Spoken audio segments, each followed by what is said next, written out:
Gold trusted gold buyers. మీరు తాకట్టు పెట్టిన బంగారాన్ని విడిపించి ఈ రోజు ఉన్న మార్కెట్ ధరకు కొనబడను. చేసి వాళ్ళని 2.5 hours వినోదంతో నింపగలిగితే that will be super duper hit. అంటే సార్ అలాగూ ఈ టూల్ ఎందుకు వస్తున్నాయి అక్కడ క్వశ్చన్ స్టార్ట్ అయింది, వెళ్ళిపోయాం.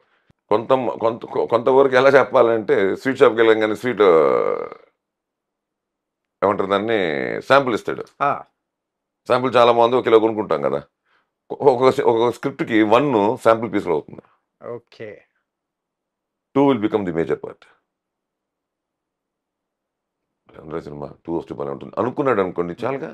లేకపోతే మ్యాడ్ మ్యాక్స్ ఎన్ని సిరీస్లు వచ్చాయి, ఫాస్ట్ అండ్ ఫ్యూరియస్ ఎన్ని సిరీస్లు వచ్చాయి. 10, 11 వాళ్ళు ఎప్పుడోనండి, ఇప్పుడు కాదు, crazy boys of the games అని చెప్పి 1950s 60s series of films తీశారు. ఏరోప్లేన్ అని, ఏరోప్లేన్ 1, ఎయిర్ ఫోర్స్ 1 కాదు, ఏరోప్లేన్. ఎందుకంటే ఆ పెన్ కూడా దొరికేది థియేటర్లో. 1 రూపీ ఉండేది అప్పుడు, 90 పైసలతో. ఆ పెన్ కొనుక్కుంటే ప్లేన్ లో ఉంటుంది, దానికి ముందు నిబ్బు ఉంటుంది, మేము రాసుకునే వాళ్ళం. I still remember in Chennai aeroplane. If you go through in Google aeroplane cinema వచ్చేది, అది కూడా సిరీస్ ఆఫ్ ఫిల్మ్స్ వచ్చింది. Crazy boys of the game series of films, mad మ్యాక్స్లు, లేటర్ స్టేజెస్ 90s మ్యాడ్ మ్యాక్స్లు, అలా చాలా వచ్చుంటాయి మీకు. రైట్, గాడ్ ఫాదర్లే వచ్చాయి 1, 2, 3 series. It's not like that. Once ఒకటి సక్సెస్ అవుతే ఆ పేరుతో 2, 3 తప్పలేదండి. ఓకే, ఇవాళ లింక్ చేసుకుంటూ వెళ్ళడం తప్పేమీ లేదు. ఎందుకంటే అది ఒక క్రేజే కదా. ఆ పేరుకి మంచి ఇది ఉంది, జనంలోకి వెళ్ళిపోయింది, ఆ స్క్రిప్ట్ని యాక్సెప్ట్ చేశారు. దానికి ఒక చిన్న ఎక్స్టెన్షన్ పట్టుకుంటే రెండోది వచ్చేస్తుంది. సూపర్ హిట్స్ అని తీయచ్చు మళ్ళీ.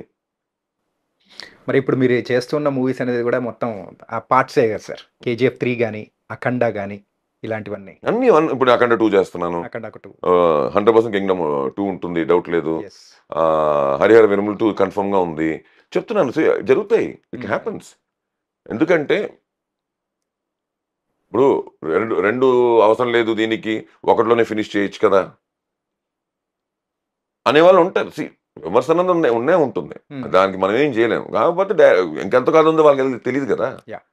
ఇప్పుడు ఎంత కథ ఉందో తెలిస్తే ఆ మాట అంటే ఓకే, కథ తెలిసిన వాడు. కథే తెలియకుండా హౌ కెన్ దే ప్రిడిక్ట్. ఒకవేళ చేస్తే 6 hours కూర్చుంటావా? కూర్చోవు కదా.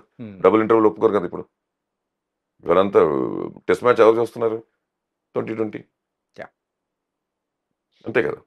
2020 మీద వచ్చేసారు ఇప్పుడు మొత్తం.